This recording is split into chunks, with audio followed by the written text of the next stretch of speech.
one thing I notice when it comes to discrimination in and outside of the community, one thing is colorism.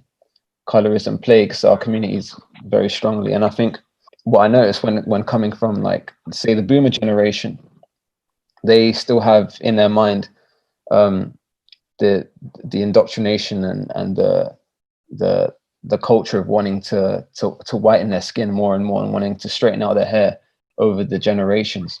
And so when you are educated, let's say you were educated in the UK, and you consciously know these things and you point them out, the boomer generation might feel that you are attacking the culture, you're attacking the Latin American culture by pointing out these flaws, when it's like, no, the as great as there are, as great as the things are of, like, our music and food, like, our mindsets are one thing that we should point out, and what we should want to change within our community.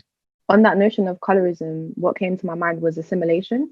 I was just thinking about my parents, and I think the what I've seen as well from them, kind of like internalized from the experience of migration, is just always wanting to make sure they're doing the right thing and legally the right thing. And I think this is something that doesn't get spoken about a lot, because that experience of perhaps being undocumented in the beginning stages of migration, and then that transition over to like getting your legal application or status to stay in this country, that can be very traumatizing for anyone who's gone through that. And I was too young to process that, but I can definitely see that it's something that perhaps my parents have subconsciously internalized because of the way that they monitor their behavior. So it's like they always raised us to like just stay away from doing anything illegal, because the minute you get a slap on your wrist in this country and you have a status of migration, you can face deportation, right? So it's like something, stay away from that. Always make sure you're in the law, you're in line, make sure you're saying thank you, please, all these mannerisms that are very British. And I think that has a lot to do with assimilating to that British Empire culture that is probably seen as the superior culture from that colonial lens. And I feel like that touches back to colorism, because obviously that's attached to the notion of whiteness. And I wonder if that experience of just always having to like assimilate into the dominant culture influences that within the Latin American community. It's so interesting you say that, and I think that's why these conversations are so important, because your experience of being here in the UK is completely different to mine. Like I wasn't brought up with that, you have to assimilate, like be like them. In fact, it was like quite the opposite for me. So I think it's so great to have these conversations, because everyone's experience coming here, like whether you're first generation or second or third generation, it's so completely different. So I wanted to ask you, what was that like for you growing up then, having to essentially assimilate, and that being on the forefront of your mind, like you can't F up because of the situation you might be in? I think, again, from that lens of like mental health, I realized it as inducing a state of high anxiety. Whereas now, like, try not to swear, but I really don't care. Not that I'm doing anything, but it's like I'm a bit more relaxed, because I see that contradiction, and I see that in like internalization of surveillance. But I think just more generally, just probably induced a lot of anxiety, and I can see it in relation to like when I have like panic attacks or I'm overthinking. It's because I'm attaching it to that like, just, are you doing the right thing? Are you sure you're in line? Are you making sure your life is patterned in a certain way? That idea of always trying to achieve, righteousness and whatnot. Maybe that's the issue that first and second generation Latinos have, and probably what causes the conflict between child and parent, because they have an idea of, well, this is the right way to do things, or this is the most resourceful way to do things, probably because they had to live that way, that's how they survived, moving from there to here, or living there and then moving to here. Whereas when you're second generation, you grew up, of course, with a lot more, I can say, like security and privilege, and that security and privilege helps you or gives you the space to learn about human rights, about socializing with people of different genders, races, and whatnot. So the idea for a Latino who grew up in Latin America, or for let's say a younger man dating an older woman would probably not make sense to them. So as a second generation, when you do something like that, which is normal in our culture, as in like British culture, they might have an issue with these kind of actions. Or when let's say you have a gay friend or something, it like during their time, especially when we're talking about people of older ages, that it was not normal, it was not okay for them. And so there might be a bit of conflict in terms of that resourceful versus liberal nature. Sorry, I just had to hold. You can go on ahead. I was gonna hold back my laugh because I was gonna say intergenerational conflict for sure. And just yesterday, I remember I was explaining to my mum what OnlyFans was. I was like, Mum, this is what people are doing in my generation. Just to let you know, FYI, we're moving on. We've got different ways to entertain ourselves and interact with one another. That just came into my head. Sorry. Yeah, no, I feel like the whole colorism issue in the Latin American community is something that, obviously, like what was spoken now was in terms of migrants, but even if you don't migrate, even people who live back in Latin America, is something that is very, very common. In terms of why it is, I can't really say because I'm not really educated in terms of what it is that can lead to that.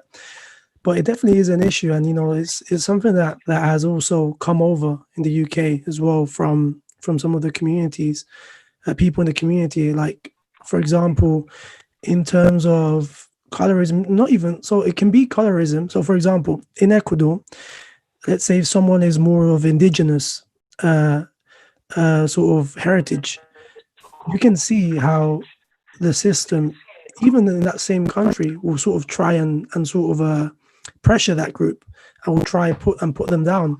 And you see it in sort of societal context where you're just having a conversation, or there always seems to be some sort of negative connotation with being indigenous. However, when it comes to, there's sort of like a bias there. When it comes to celebrating your heritage, that's sort of what is brought to the forefront. We've got this beautiful sort of culture full of heritage. However, as time has progressed, that's sort of been things that have been affected. And even, for example, within countries across the region, you can get people who will sort of make fun of other people's accents in Spanish. And that's really common. And I can say that from a personal experience, even when I was younger, you could, as an Ecuadorian, even though my accent, because I'm from the coast, is a bit different from, for example, accents from people who are from like the highlands, for example, like Quito, I would see how other people from other countries who were Latin Americans would make fun of it. And that was fine. Right. And these were people who were probably back then 12, 13, but those same people are now 25 or 24. And if they haven't been educated on those issues, they're probably going to carry on with those same mindset. And I feel like even recently, with recent occurrences that we've seen within the community on social media, quite recent, we can still see that. These are things that people are being taught by their own parents, these things. And if they don't get educated, if this doesn't get stopped, it's just going to carry on going down generations, And yeah, unfortunately, colorism is an issue in terms of looking through the lens of like an immigrant and myself, like having like that experience. I feel like, yes, I always did feel like obviously I'm Latino, I'm from Ecuador, it's pretty obvious. But when I was growing up, I guess I sort of embraced like the diversity. Like I grew up in South London, so I went to primary school in Lambeth, in secondary school in Lambeth. So diversity was the thing, right? It wasn't like I didn't feel like I was the one who was sort of out of place until when I went to university. You could start to see there was a difference. Sort of the makeup of the groups of the like classrooms. You could see there was the majority were white, English, and for me, I mean, when I saw that, for me it was just like more needs to be done to push our younger people to get into university if that's what they want, right? If they don't want that, then that's fine. But in terms of that sense, I feel like, when I was growing up, when I got older, I could start to see like, okay, well, if you've sort of always dealt with Latinos when you're younger, or people who are African or Jamaican, when you start to go into sort of the professional realm where there's not that much, right? Your mannerisms, the way you speak, you'll see how there's there seems to be like a difference. And it's quite interesting because you're still in London, right? You still grew up in London, you've been educated in the English system, but you start to see a difference. And I feel like what I have felt, what I have seen in my life and other people that I know who've come from same backgrounds, is try to assimilate, like you said, this sort of professional, what represents a professional way of speaking, a professional way of being. And at face value, it can sort of seem maybe sort of okay. But when you look into it a bit more, you know, there are some more problematic aspects to it as to why is this considered to be the sort of the standard, the gold standard of how you should speak, how you should dress. But colorism is something that, you know, going back to colorism is something that affects the community in Latin America a lot. Racism against people who are from our community who are Black or who are indigenous, and those who are a bit more sort of white or they've got green eyes. Or even, for example, if you've got a baby and they've got green eyes and they're born, and there's sort of this like marvel at the fact that, wow, he's got green eyes or blue eyes. And it's just, I find it crazy. Like, I'm like, relax, it's literally just eyes. Like, what is it, right? But you see that, and unfortunately, it's something that is pretty common. Yeah, you touched on many things, and you said you asked, I don't know where it comes from, but doing a bit of research, it makes sense why maybe we have these ideas, because it comes from as far back as the 1600s when Colombia was first colonized, when that region, Gran Colombia, was first colonized. There was caste systems put in place with Europeans placed at the top and natives and Blacks placed at the bottom, and so it was almost like a competition, like a genetic competition to make sure your offspring becomes as superior to everyone else's. So over time, and even to this day, you see people are trying to still lighten up their eyes, lighten up their skin. Yeah. And you even from inside the community and outside the community, because you look at the TV, you look at you know, this fantasy of the Latin American lover, like both male and female, Yeah. and they're not talking about the indigenous Latin Americans. They're talking about a specific group, which is the Castizo Mestizo group, which is, say, someone who looks like me. There was a time that I was in a salsa class, and a girl was, you know, she was telling me, oh, I love Latin Americans, they're so beautiful, this and that. I'm like, oh, why aren't there a lot of them? I said, look, there's a ton of us right here. There's a lot of Latin American men right here. And she turned around and told me, not that type. And I said, you know, who's to decide what is and what isn't a Latin American?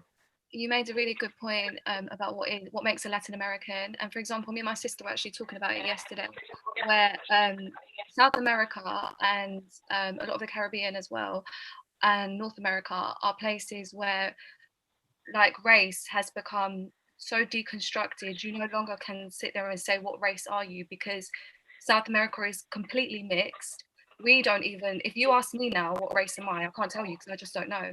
Bear in mind as well that my dad is white. So when we talk about ticking the box, what box? I tick mixed other because my dad is white, but my mum is very, you know, she's traditional Latin looking. She's got dark tan skin. She looks mestiza basically. So it's a very, very mixed. But then we've also got Afro-Latinos. We've got Afro-Latinos who have been mixed as well with white, Spanish. We've got a whole mixture of races within our own culture. That race is not black and white. It's not as easy as people think when people start to talk about, oh, so you're Latin, so what race are you? Because being Hispanic, being Latin is not an ethnic race. It's not an ethnicity. So it becomes a lot more disconstrued when we talk about what exactly is race to us. And in the notion of colorism as well, it's all historically derived. The reason, like you said, is the caste system that started to appear during the 16th century when the Spanish had taken over. And it's not just Colombia, it's South America in general and in the Caribbean. That caste system brought in rules from the royal family in Spain, who said that we needed to whiten up our overseas colonies. They need to become lighter and lighter, because the whiter you are, the more successful you become. And this is exactly what you see now in a lot of South American countries and in Central America. I lived in Mexico for a year, and you could see completely how different it is being a white Mexican compared to being an indigenous. I went to a school in which there was only white Mexicans in there, with very little population of kids who were derived from indigenous ancestry. And it was a bit like, wow. And then you'd go to the churches or you go to the plaza and you see all of the indigenous people that live there. They live in poverty.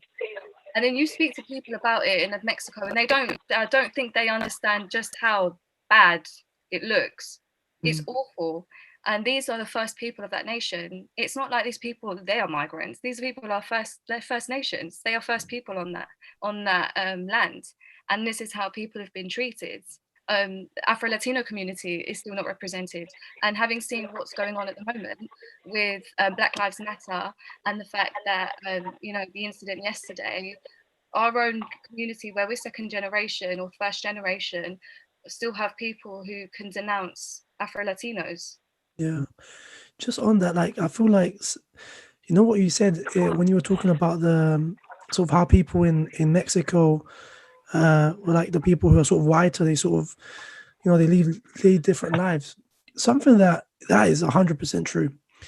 But something that baffles me, and something that it also gives you an insight into the way people think, is that these people embrace that way of living, right? People, they're not ignorant. They know that that is the way it is, and they're happy to embrace it, and they're happy to sort of to benefit from from like the perks of being in a specific social group, be it perhaps the richer, or perhaps being the whiter ones, or right, or for example in Ecuador, there's some people, right, some Latin Americans will have like a surname which is quite different. It's not like your Sanchez or Jimenez or Lopez. It's like it's different sort of, it has like, you can see it's maybe European, right? And there's sort of like a interest that comes from that, and an intrigue that people have in Latin America. They won't do anything to change it. They'll sort of stay quiet until sort of the wave has gone by, and then they'll just carry on as it is. And obviously for us, we're sort of embedded in this culture where we've had a different experience, because we sort of had the experience of being on the other side of the coin, right? So we know what it is to feel basically like those people feel back in Latin America, who are sort of, oppressed or put down. And so our way of seeing it, we're sort of trying to push for this, and hopefully we can carry on doing this. But the incident, for example, like you said yesterday, is a clear example of those sort of traits and those ways of thinking making their way over here without anyone having contested them. The comment that girl made yesterday, right? I can guarantee that wasn't the first time. That was probably the only time it got recorded, right? And so these are things that they go on back in private, and they're never contested. And so these are things that need to obviously be contested, and people need to be educated. And sometimes it'll take that. It'll take someone having, someone recording you, and that's, if you haven't learned in another way, that's what it will take for you to learn. Sometimes it'll take the hard way.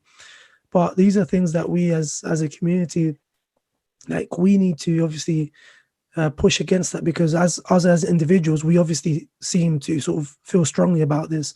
But I've come across people in the community who you can see they don't really have that same interest.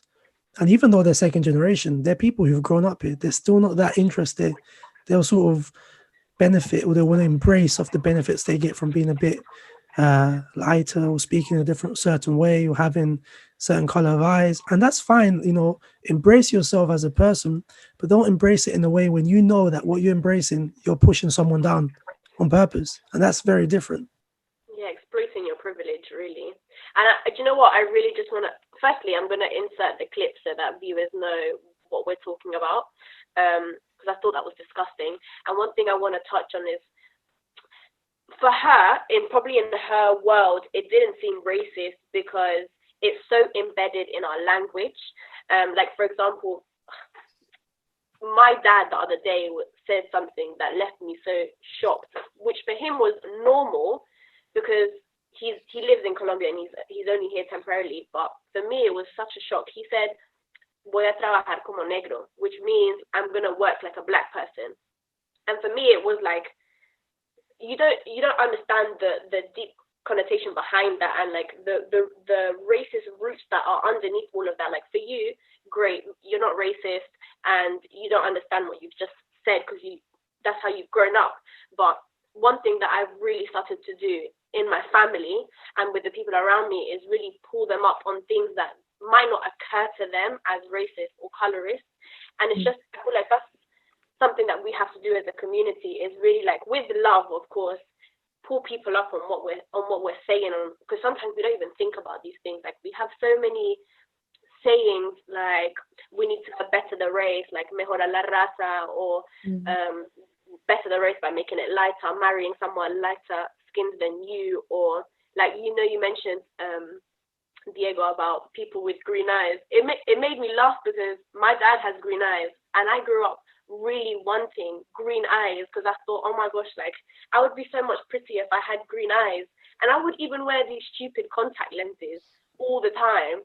And only, I want to say, like, the last 5-6 years have I really been like, wow, like, my brown eyes are really beautiful and I love them, and I think they're just as amazing as someone with green eyes. And it's I feel like it's very prominent in our culture.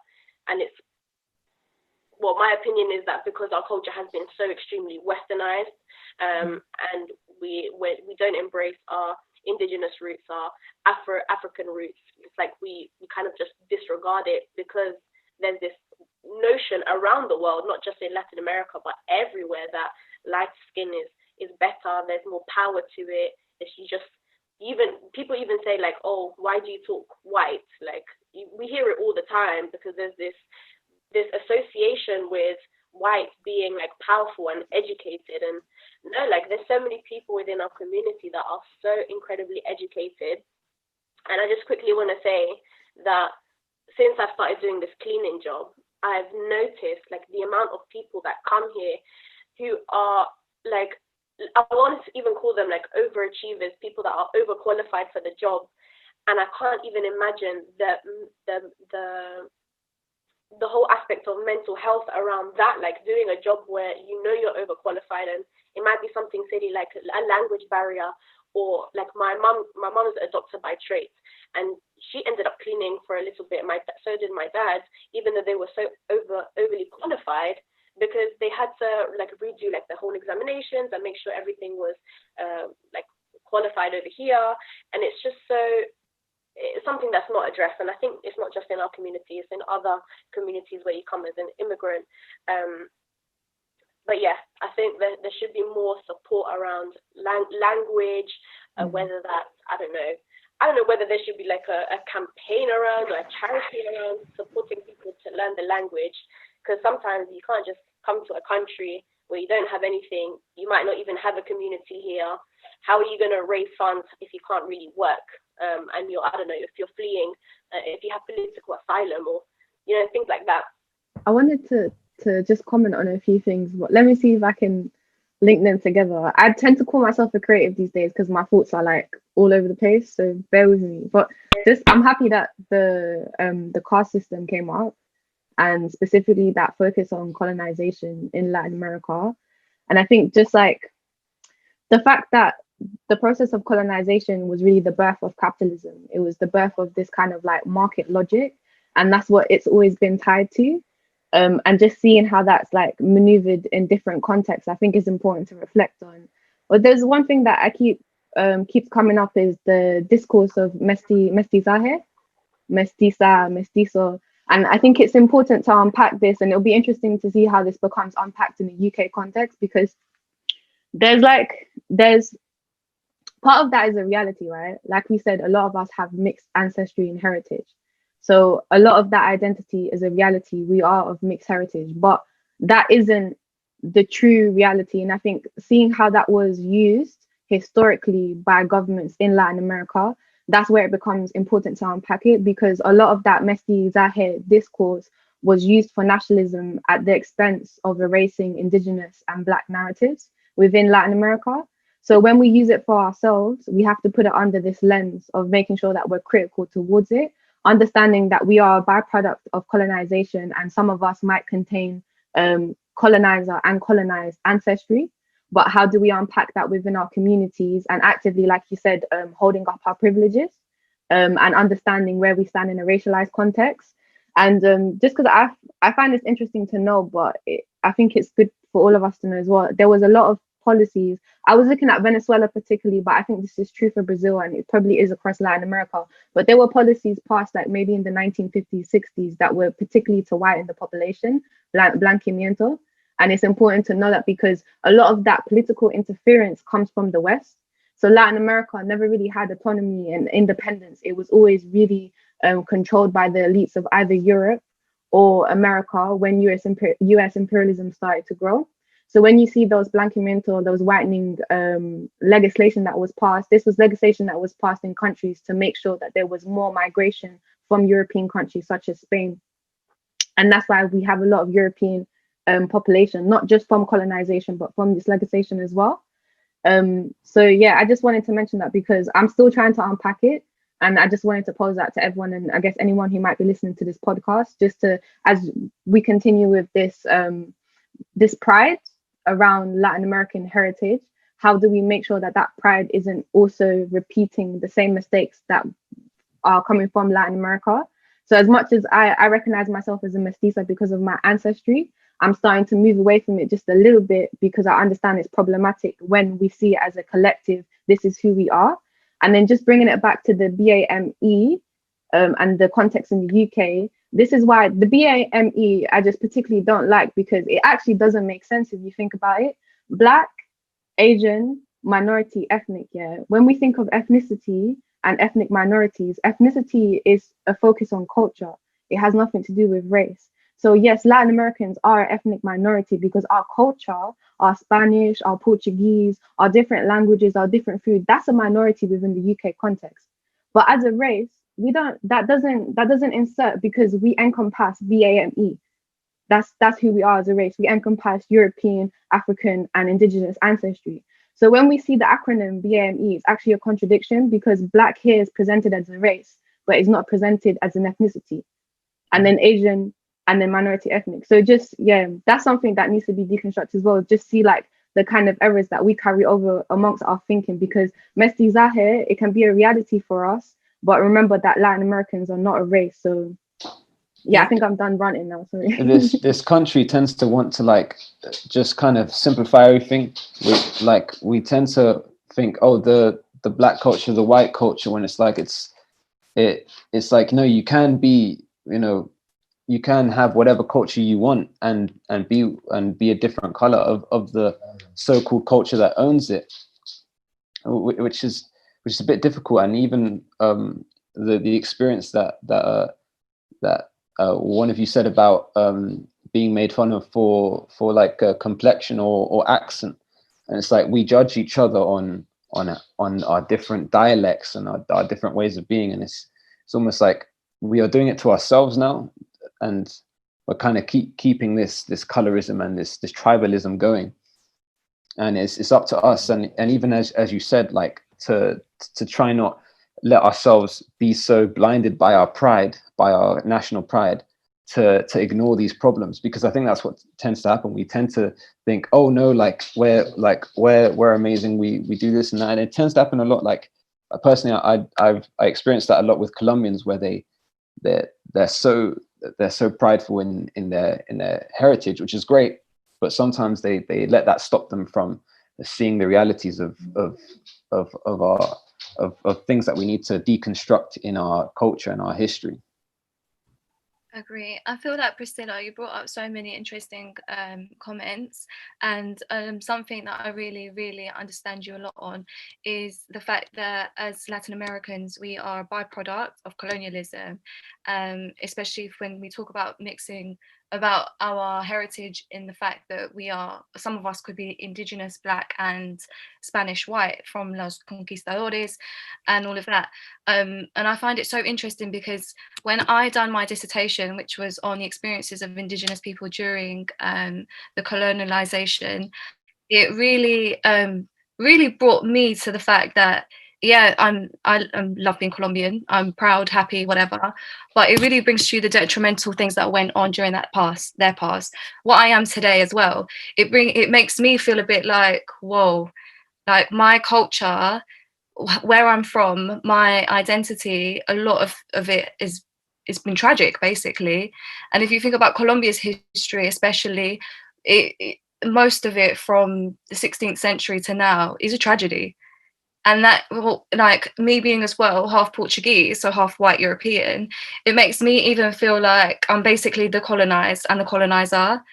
And I think a lot of us find it difficult to admit that. And I feel like the people from the Caribbean as well have that sense when people talk about reliving history or historical experiences, especially when a lot comes up about the slave trade, when things come up about the wiping out of indigenous people.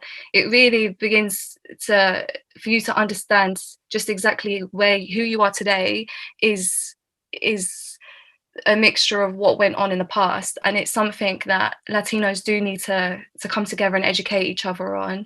And in the same way, we need to understand that we can Latin pride is amazing. We are what we are, but at the same time, don't forget our historical past, basically.